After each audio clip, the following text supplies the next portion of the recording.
শোনো, জীবনে যদি ১ বছরের জন্য পরিকল্পনা করো তাহলে শস্য রোপণ করো।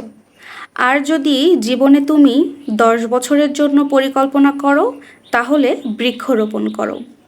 আর যদি তুমি ১০০ বছরের জন্য পরিকল্পনা করো তাহলে তোমার সন্তানদের সুশিক্ষায় মানুষ করার পরিকল্পনা করো। পরিস্থিতি যে কোনো সময় পাল্টে যেতে পারে, তাই তুমি কাউকে কষ্ট দিও না। আজকে হয়তো তুমি অনেক শক্তিশালী, কিন্তু একটা কথা তোমাকে মাথায় রাখতেই হবে, সময় তোমার থেকেও অনেক বেশি শক্তিশালী।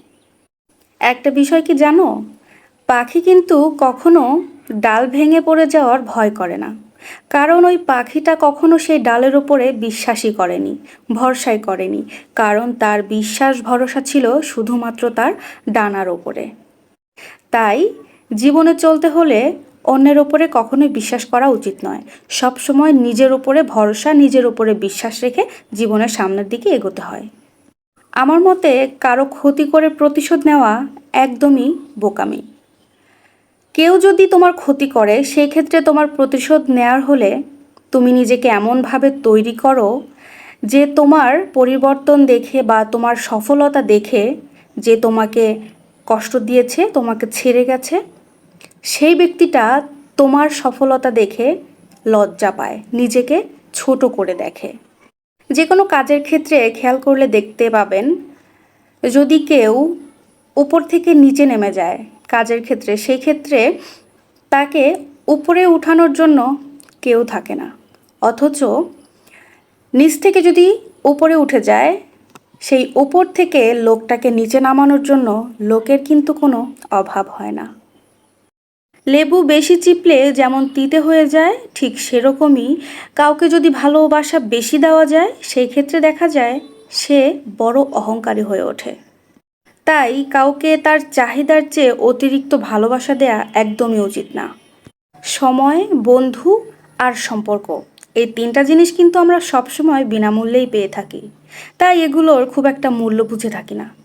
কিন্তু এগুলোর মূল্য আমরা তখনই বুঝি যখন এই তিনটে জিনিস আমাদের জীবন থেকে হারিয়ে যায়।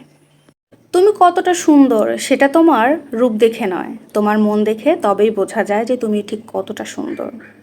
ঠিক সেভাবেই তুমি কতটা শিক্ষিত তোমার ডিগ্রি দেখে নয়, তোমার ব্যবহার দেখেই বোঝা যায় তুমি ঠিক কতটা শিক্ষিত। তুমি কতটা সুখী সেটা কিন্তু তোমার হাসি দেখে বোঝা যায় না, বোঝা যায় তোমার নীরবতা দেখে। তুমি কতটা সুখী তোমার নীরবতা দেখলেই সেটা বোঝা যায়। তুমি তাকে কতটা ভালোবাসো সেটা তোমার উপহার দেখে নয়, তার প্রতি তোমার আচরণ দেখেই বোঝা যায় তাকে ঠিক কতটা তুমি ভালোবাসো। ভালো আচরণ করতে অভ্যাস করুন, কারণ আমাদের আচরণে কিন্তু একসময় পরিণত হবে সেটা অভ্যাসে। ভালো অভ্যাস করুন, কারণ একসময় গিয়ে আমাদের এই ভালো অভ্যাসটা পরিণত হবে মর্যাদায়। আর এই মর্যাদাটা ধরে রাখুন, কারণ একসময় এই মর্যাদাটা আমাদেরকে পৌঁছে দেবে আমাদের আসল লক্ষ্যে।